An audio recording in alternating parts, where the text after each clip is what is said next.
আজকে স্টুডিওতে party makeup plus একটা মেহেন্দির লুকও ছিল আর রিসেপশন ব্রাইডও ছিল। তো এখানে এসে কাজ করছিলাম আর ওরা আমাকে হেল্প করে দিচ্ছিল। তো ভেতরেও রুমেও ওখানেও চলছিল ব্রাইডের হেয়ার ক্রিম্পিং। তারপরে ওদের কাজগুলো আমি শুরু করি। তারপরে এখানে দেখো মেহেন্দি লুকের জন্য যে ক্লায়েন্ট ছিল তার সাজানো কমপ্লিট হয়ে যায়। ও ড্রেসটা নিয়ে আসেনি, ও বাড়ি গিয়ে পরবে, তাই আর ফটো নতুন করে ক্লিক করা হয়নি। আর এখানে আরেকজনও রেডি হচ্ছিল, মানে যে রিসেপশন ব্রাইড সেও রেডি হচ্ছিল, আর এই পাশেও চলছিল আরেকটা পার্টি মেকআপ। তো কাজ করতে করতে সারাটা দিন চলে যায়, দিন না মানে বিকাল থেকে প্রায় রাত হয়ে গিয়েছিল, আর কিছুই নেওয়ার টাইম পাইনি ব্লগে। তো এখানেও দেখো পার্টি মেকআপ চলছে। তোমরা যদি কেউ পার্টি মেকআপ করতে চাও বা রিসেপশন ব্রাইডালের জন্য কথা বলতে চাও তাহলে আমাদের সাথে কন্ট্যাক্ট করতে পারো। তো এখানে দেখো এই ক্লায়েন্ট রেডি হয়ে গেছে, মডেল ছিল আমাদের আগের ব্যাচে। আর এখানে আমার ব্রাইডও রিসেপশনের জন্য রেডি। আজকের আমার রিসেপশন ব্রাইড। তোমার নাম কি?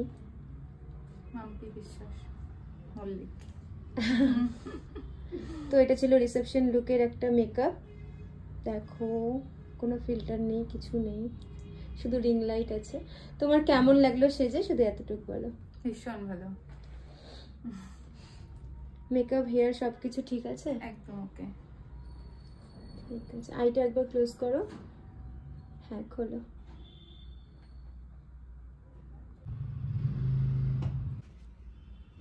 লাগলে বলো। হ্যাঁ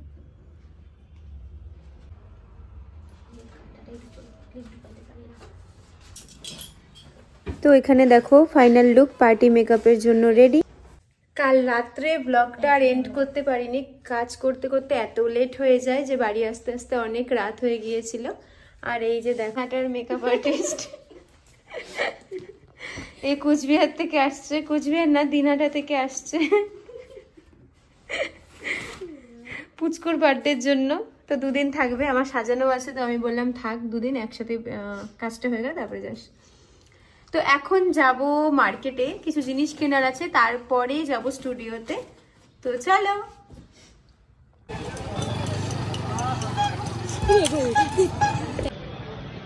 দেখি কিন্তু পরে বলবি না।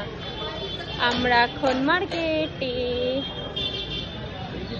তো আমার কিছু প্রোডাক্ট নেওয়া ছিল যেগুলো আমি নিয়ে এখান থেকে সোজা বেরিয়ে যাই, স্টুডিওতে গিয়ে দেখাবো কি কি নিলাম। তো এখানে এসে ড্রেসটা পছন্দ হয়, এটা না যেটা নিয়েছি সেটা প্যাক হয়ে গেছে, বাট এই টাইপের। চলো গিয়ে দেখাচ্ছি। ঘুরতে ঘুরতে চলে এসেছি পেয়ারা মাখা খেতে। আমরা আসছি এখানে পেয়ারা মাখা খেতে, বুঝেই পাচ্ছিলাম না আমি। আর ওয়েদারটা এরকম হাওয়া, ওরা দুজন মিলে করলো চাপটা। বল কিছু বক্তব্য।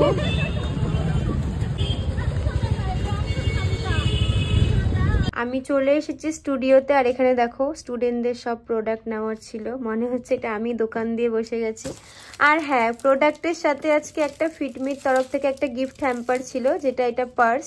সো চলো এটা আনবক্সিং করি, তারপরে তোমাদের সাথে শেয়ার করছি।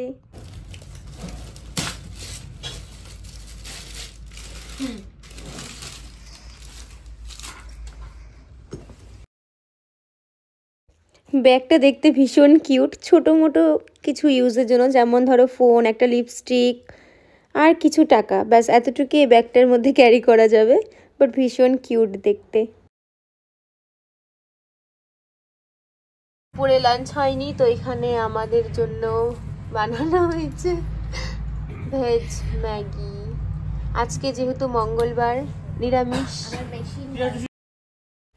আমি দুটো জিনিসই নিয়েছিলাম। এখানে নিয়েছিলাম আমি একটা ফিটমির কম্প্যাক্ট আর আইল্যাশটা দেখালাম না, কম্প্যাক্টটাই দেখালাম।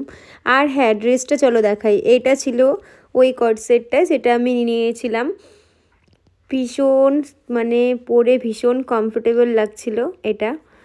তো এটাই ছিল আজকের ব্লগের সারাদিনের পার্ট। কেমন লাগলো কমেন্ট করে অবশ্যই বলো। সো চলো টাটা বাই।